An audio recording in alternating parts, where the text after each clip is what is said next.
All right. Welcome back to another episode of the GSMC Wrestling Laureate podcast brought to you by the GSMC Sports Network. I'm your host, Eric Rodriguez, here every Monday through Friday, 8 p.m. Pacific time, 11 p.m. Eastern time. Going to talk about everything in terms of professional wrestling on the GSMC Sports Network. So thank you for tuning in. Hope you guys had an amazing, Tuesday. I know it is Tuesday. Oh, such a drag. Such a drag. Mondays and Tuesday usually are. You know what I mean? That's your standard days of the week that just totally suck. Tomorrow is Wednesday, then Thursday Night Football. Also, we have TNA. Also, we have Ring of Honor. And then Friday, we have SmackDown.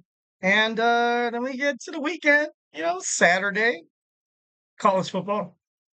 Sunday, NFL. And it just all works out. It's just all something, something we look forward to, barbecue, hang out with family. So just, hang on, just hold on. Just hold on. We're going home. We're almost there.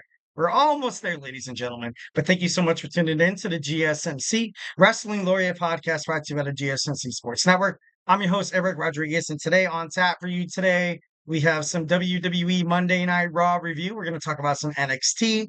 We're also going to talk about, we're going to talk about some WWE content being basically erased off the face of this earth.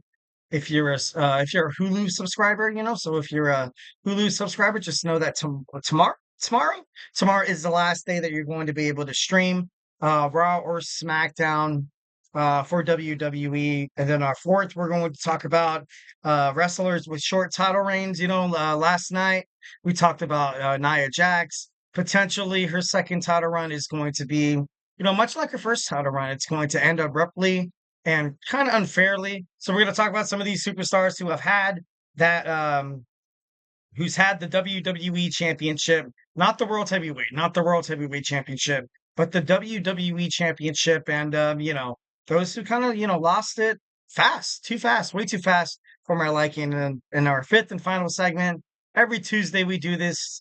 We do, my Tuesdays today in wrestling history, where I drag you guys into my DeLorean, gun it to 88 miles per hour, and we go back in time on this date of September 24th, back in time. So we have a great show for you today, guys. Obviously, 110%. Make sure you stick around for it all. But before we do any of that, I want to make sure you guys hit up that super chat, that super thanks, the super stickers, because you guys are super, super duper awesome. Honestly, guys, we love each and every one of you guys. We love hearing from you guys, whether if you got a burning question or a hot take in terms of professional wrestling or just something you've been dying to get off your chest here at the GSMC Sports Network. We are all ears 1,010%. The show is all about keeping the conversation lively, making sure your voice is part of the mix. So don't be shy and drop your thoughts inside that chat. And if you really want to make sure your comment or question gets noticed on air, why not use that super chat? It's the $ below that chat box. Just hit the $ and your dreams will come true. I'm just kidding. No, your message or your opinion or your hot take will be featured on the show, guaranteed. And it's a great way to support our channel, guys. Here at the GSMC Sports Network, we need you guys. Obviously, we love you guys, each and every one of you guys who join us here daily. And, plus it's a great way to support the channel. So make sure you do that. Plus your super chats helps us keep the lights on for all the podcasts that we have here. And it brings you even more awesome professional wrestling content that you guys love so damn much, coming to you Monday through Friday. And we are absolutely super grateful for each and every one of you guys who joins us here on the GSMC Sports Network. Your support makes all the difference. So let's keep the conversation going. Send in those super chats, those super stickers, because you guys are super awesome. And together we will make sure the show is bigger, better, and stronger than ever. And once again, if the super chat is not your thing, you can always hit up the GSMCpodcast.net, hit up the tips and donations link, and tell me what you like, tell me what you don't like. Just remember to Superman punch that like a subscribe button to the show, follow the network. Here at the GSMC Sports Network, we do love a lot of peace, love, and positivity 1,010% of the time. Of course, criticism happens, so feedback is a gift. Obviously, whatever you guys have to say, we absolutely love it. So yeah, don't be shy. Drop in those super chats and let's get it going. Let's get it going. All right, so we're gonna start off with some WWE Monday Night Raw. Overall, I thought it was a pretty good show. I really, didn't really have too many complaints about it. There was a couple of times where I was like, all right, it is Monday Night Raw. But, we have 2 more weeks to WWE Bad Blood. So let's get started. Obviously, it started out with Liv and Morgan pulling up to the Toyota Arena in Ontario, California, which is in my backyard. Basically, I can hear the yeeting from here once when, the main event, Jey Uso, but we're going to talk about that later. We're not going to jump over it. But overall, we have Liv and Dominik Mysterio starting the show. But of course, then you saw a brawl between Braun Strowman and Bronson Reed. It was, it was pretty intense. You know what I mean? Like, it gets to a point where, something's got to give. Obviously, not Nick Aldis, Adam Pierce. I don't know why I wanted to call him Antonio Pierce, the head coach of the Las Vegas Raiders, but he's not Antonio Pierce. Uh, Adam Pierce made a last monster standing match for next week on Monday Night Raw. Why they didn't do it for Bad Blood, kind of baffles me. I overall think, when you think of the pay-per-view Bad Blood, usually the two opponents that are fighting each other, they kind of have bad blood. You know what I mean? So I thought this match was perfect for it. Kind of a shocker that it didn't happen the way it did. Once again, it's Triple H is it's under the Paul Levesque era where quality over quantity. They don't want to do too many matches on their PLEs. Still to this day, I understand why. I get it. But I don't know, just do it for the fans. Just do it for the fans. Even though some people might not have Peacock, a lot of people might not be able to kind of stream content on WWE. So that's why you kind of have it on Monday Night Raw, the episode before the PLE.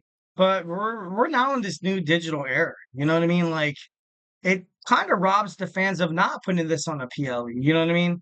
You don't have a lot of people who have cable, who don't have the USA Network, who don't, have YouTube TV.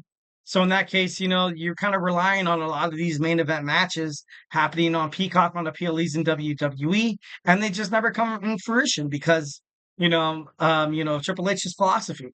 Obviously, kind of a backbreaker in terms of that. In my opinion, I feel like it could be done better. But we have the monster among men. Also, we have big bad Bronson Reed next week on Monday Night Raw. So Liv and Dominic came out. Obviously, they Liv Morgan stated that she took everything away from Rhea Ripley, which she did. She took the WWE Women's World Championship. She took the Judgment Day. She took Dirty Dominik Mysterio. Basically everything she loved and held dear, her family. And right now she's kind of riding high. She's riding high. But Rhea Ripley informed Liv Morgan that she's fully cleared to compete at WWE Bad Blood. So there will be no forfeit. Also, we're going to see Dominik Mysterio hanging from a shark cage, which is pretty cool. I get it. I like it. I think it's a decent booking. Usually, like you kind of have matches like this. Dominik Mysterio hanging above so he doesn't interfere. You kind of have those matches once when that's like the only guy to interfere and help you out. Kind of like when you saw The Undertaker did and you had Paul Bearer hanging from the shark cage. But it's different. Like there's Judgment Day. There's Finn Balor. Well, what does one guy in a shark cage really mean? And I think it means nothing. Like it just doesn't really make sense. I kind of hated this stipulation.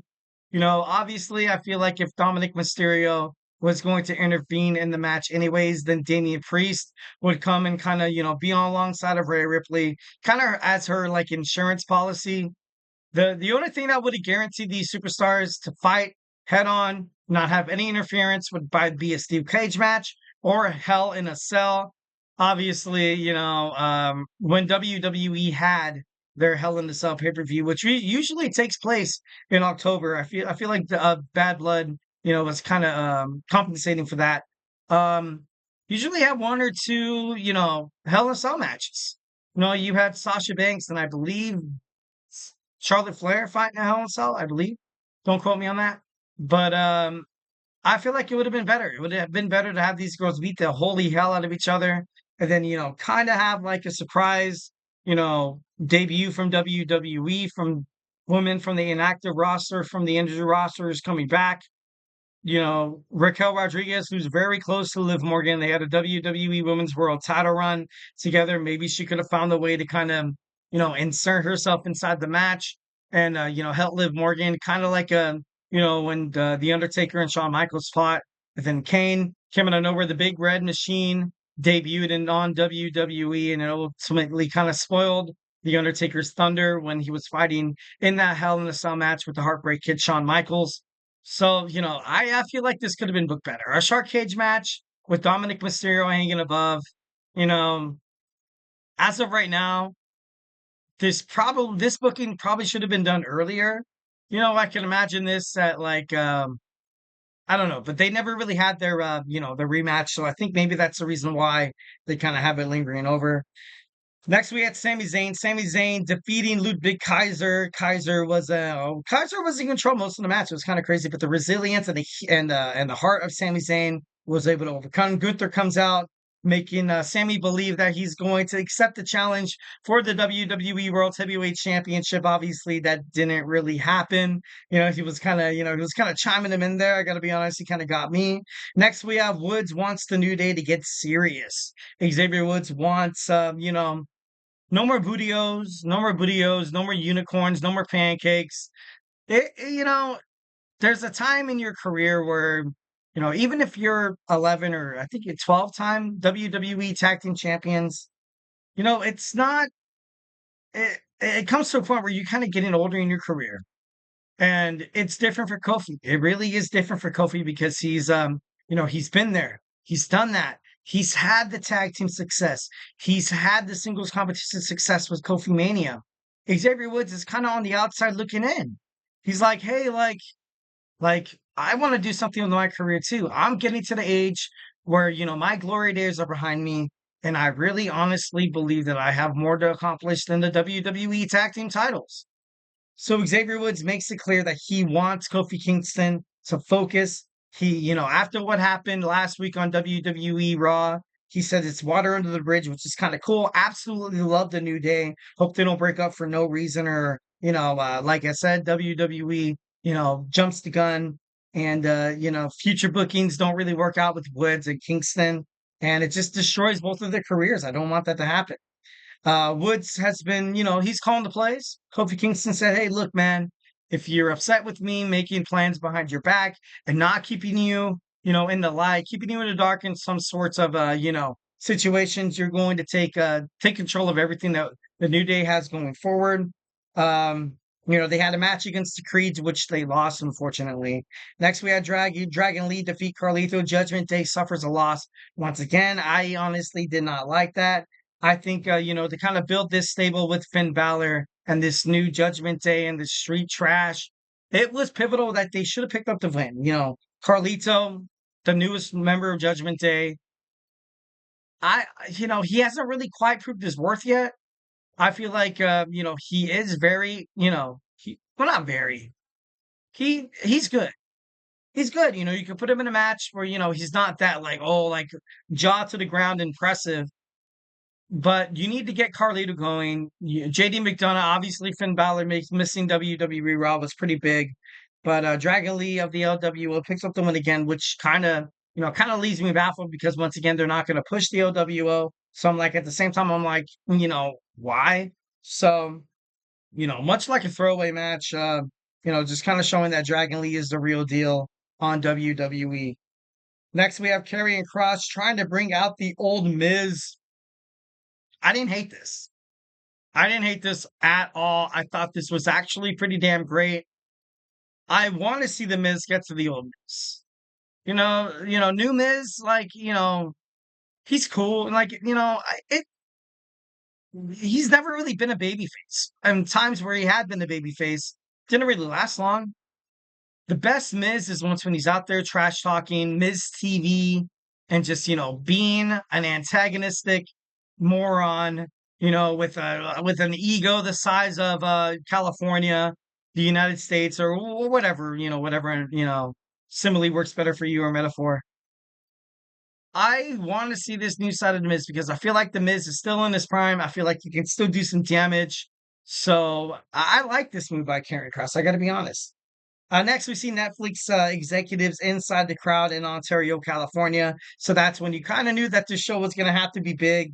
The Miz versus Bronson Reed, the match was interrupted by Braun Strowman. Miz was clearly upset.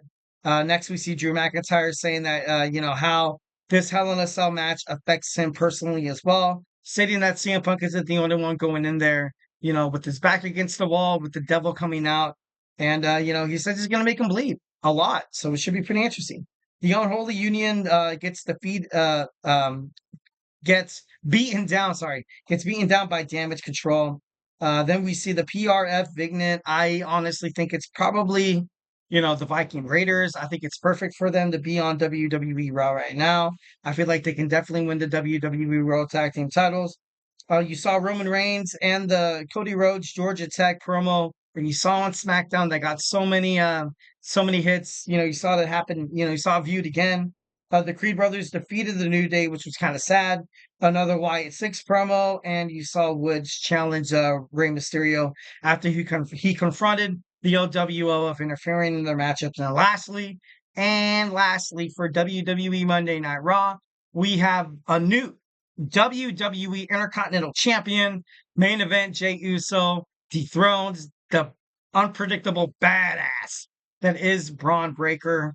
And, I was kind of talking about this match yesterday on yesterday's show, and I was like, you know what? Like, it's a win-win. WWE doesn't really get the loss. Braun Breaker had a nice, 50-plus day run as the Intercontinental Champion. And, I think Jay deserves it. I think, some good bookings are going to come from this. All right, so now we're going to jump on into our next segment. We got some WWE NXT preview. We're going to talk about that. And when we come back. So, hey, do not go anywhere.